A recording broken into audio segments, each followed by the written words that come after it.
en una ciudad bulliciosa donde los rascacielos parecían sostener el cielo y los transeúntes se movían como un río incansable. Ajenos a las sombras que habitaban entre ellos, vivía María, una niña de 12 años sin hogar. Las calles eran su refugio y su condena, el frío pavimento, su lecho, las luces parpadeantes de los edificios, su única compañía en las noches interminables. Huérfana desde los 5 años, tras perder a sus padres en un accidente que el destino nunca explicó, María había aprendido a sobrevivir en un mundo que la ignoraba. Su rostro, cubierto de polvo y mugre, aún conservaba un brillo de inocencia que desafiaba la crueldad de su entorno. Cada día se apostaba en la esquina más transitada del centro, una lata abollada entre sus manos pequeñas y callosas, o esperando la caridad de algún alma distraída. La ciudad, un monstruo de concreto y acero, nunca dormía. Los claxones resonaban como un coro caótico, las luces de neón pintaban las aceras de colores artificiales,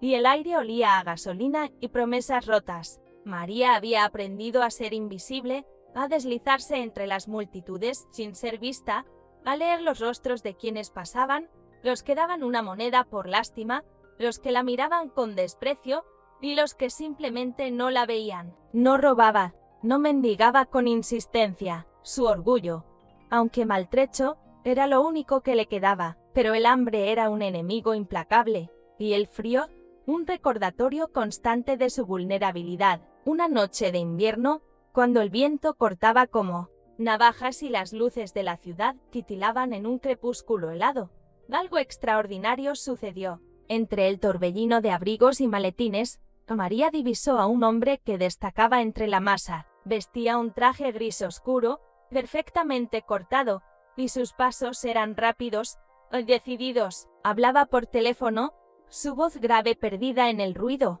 de la calle, mientras el brillo de sus zapatos reflejaba los faroles. Un reloj de oro en su muñeca captó la luz por un instante, y María supo que era alguien importante, alguien de un mundo al que ella nunca pertenecería. En su prisa, algo cayó de su bolsillo, una tarjeta negra, brillante como el ónix, que aterrizó a pocos pasos de ella. Con un movimiento ágil, María la recogió antes de que alguien más la notara. Sus dedos temblaron al sostenerla. En la superficie, grabado en letras plateadas, estaba el nombre, Jorge Valderrama. No significaba nada para ella, pero la tarjeta era diferente a las que había visto en manos de los transeúntes comunes. Era pesada, elegante, con un aire de poder que la hizo contener el aliento. Su mente giró en un torbellino de posibilidades. Podía devolverla.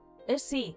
Pero, si no lo hacía? Había oído historias en las calles, carteras perdidas que cambiaban vidas, tarjetas olvidadas que compraban noches de calor y comida caliente. Por un momento, el hambre habló más fuerte que su conciencia. Jorge Valderrama, el dueño de aquella tarjeta, era un titán en el mundo de los negocios. Nacido en un barrio humilde, hijo de un carpintero y una costurera, había escalado desde la nada hasta convertirse en uno de los hombres más ricos de la ciudad. Su empresa, Valderrama Holdings, controlaba sectores enteros de la economía, bienes, raíces, tecnología, inversiones. Pero el éxito había cobrado un precio elevado. La suavidad de su juventud había sido reemplazada por una ambición implacable. Su corazón, endurecido por años de decisiones difíciles. Su matrimonio se había derrumbado una década atrás, cuando su esposa, cansada de ser segunda tras su carrera, lo abandonó. Su hija, Elisa, de 25 años, era el único lazo que le quedaba con su pasado. Pero incluso ese vínculo estaba roto. Ella lo culpaba por su ausencia, por las noches que pasó trabajando mientras ella crecía sola. Ahora vivía al otro lado del país, y sus conversaciones eran frías, cortantes, llenas de reproches. Para Jorge, el dinero era la respuesta a todo. Si alguien sufría, era porque no tenía suficiente riqueza. Si alguien estaba solo, era porque no podía permitirse compañía. Pero en las noches, cuando el silencio llenaba su penthouse de lujo, una verdad lo acechaba, El dinero no llenaba el vacío que crecía en su interior. Lo enterraba bajo capas de trabajo, reuniones interminables y botellas de whisky caro, pero estaba ahí, royendo su alma. A la mañana siguiente, María despertó con el rugido de su estómago. La tarjeta pesaba en el bolsillo de su chaqueta rota, un recordatorio constante de la noche anterior. Caminó hasta un supermercado cercano,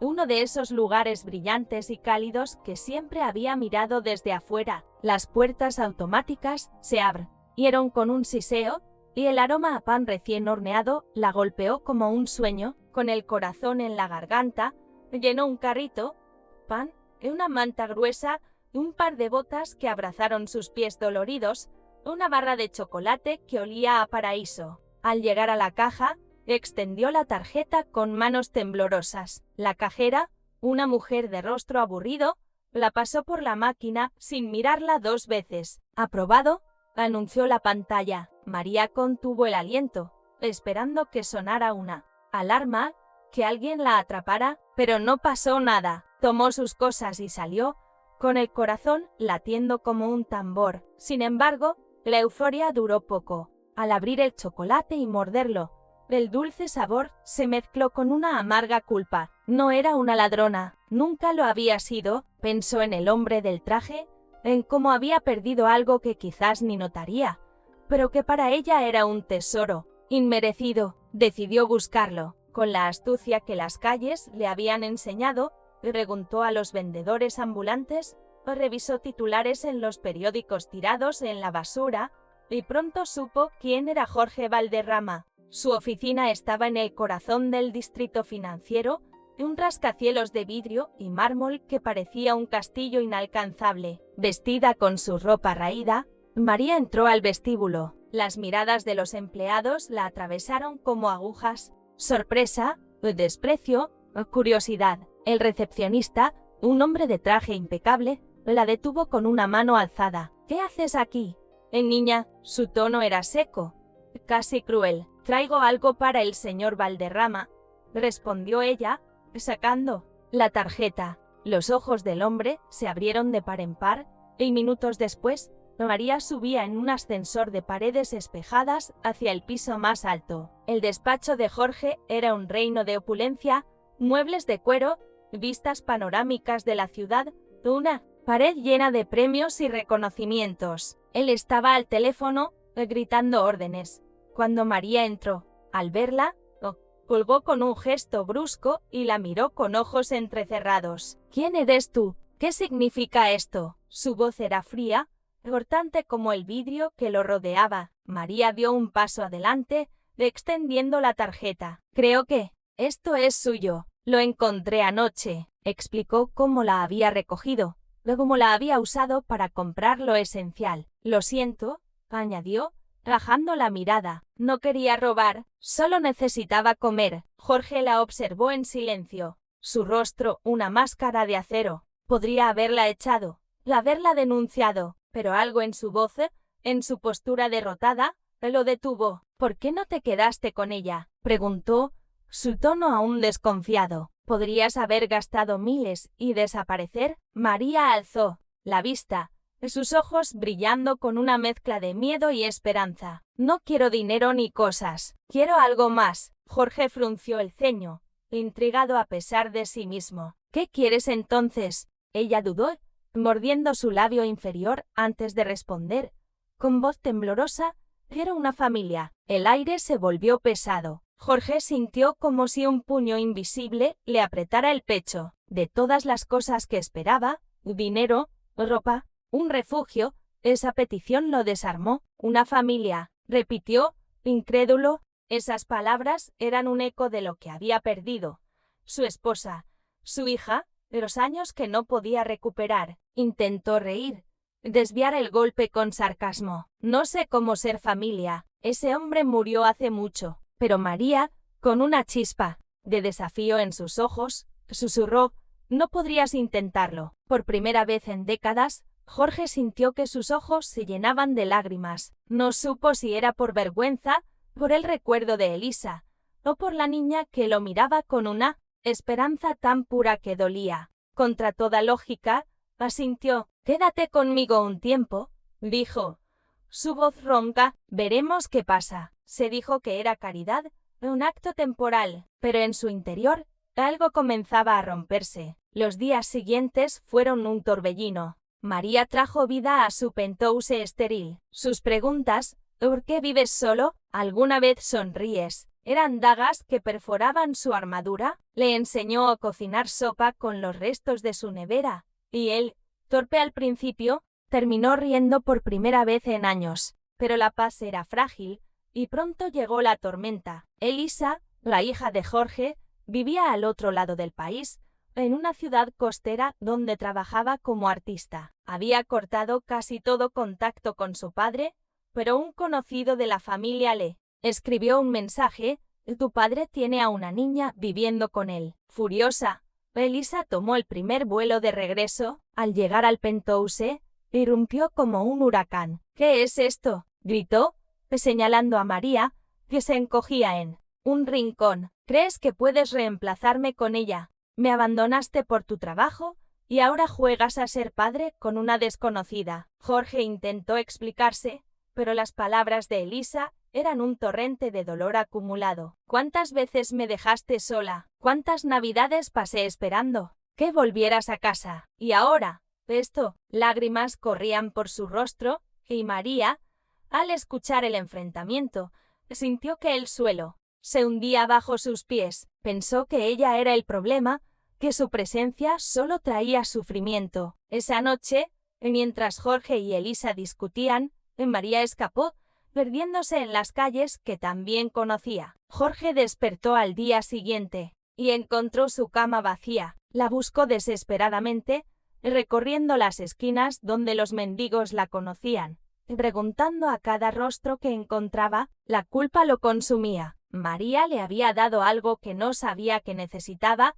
un propósito, una razón para levantarse más allá de las reuniones y los contratos. En su ausencia, llamó a Elisa. «No estoy reemplazándote», le dijo, su voz quebrada. «Solo intento arreglar lo que rompí. Por favor, dame una oportunidad». Elisa, aún herida, aceptó reunirse con él. Hablaron durante horas, desenterrando años de resentimiento. Ella le mostró sus pinturas, lienzos oscuros que gritaban su soledad, y él le confesó cuánto la extrañaba. Fue el comienzo de una reconciliación tentativa, pero Jorge no podía descansar hasta encontrar a María. Días después, la halló en la misma esquina donde todo empezó. Estaba sentada, con su lata en las manos, los ojos rojos de llanto. «Perdóname», susurró él, cayendo de rodillas. «No quiero que te vayas nunca más». María lo abrazó, sollozando. «Solo quería que alguien me quisiera», dijo entre lágrimas. Jorge la llevó a casa, prometiéndole que nunca estaría sola otra vez. Con el tiempo, la vida de Jorge cambió. Elisa regresó a la ciudad, instalándose en un apartamento cercano. Las cenas en el penthouse se convirtieron en un ritual. Jorge, María y Elisa alrededor de una mesa, compartiendo historias, risas y silencios que ya no dolían. María empezó la escuela, sus ojos brillando con cada lección. Elisa comenzó a verla como una hermana menor, enseñándole a pintar y riendo con sus torpes pinceladas. Jorge dejó de trabajar hasta medianoche, delegó responsabilidades, vendió propiedades que no necesitaba, aprendió que la riqueza no estaba en los números de su cuenta, sino en las personas que lo rodeaban. María, la niña que una vez no tuvo nada, encontró una familia, y Jorge, el hombre que lo tuvo todo, descubrió que el verdadero tesoro era el amor que había olvidado buscar.